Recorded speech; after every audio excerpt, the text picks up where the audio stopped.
જો બીએસસી ના કાઉન્ટરને અગર જો ટેકનિકલી વાત કરું તો ટ્રેન્ડ તો પોઝિટિવ છે અને આઈ થિંક હવે એક લેવલ પ્લેઇંગ ફિલ્ડ મળી ગયું છે બીએસસી ને પણ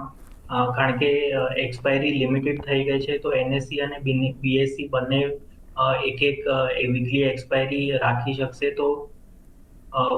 પહેલા એક ડિસએડવાન્ટેજ હતું કારણ કે એનએસસી ને વધારે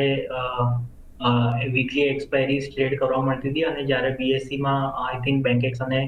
સેન્સેક્સ જ તે હતું તો એના કારણે હવે લેવલ પ્લેઇંગ ફિલ્ડ મળી ગઈ છે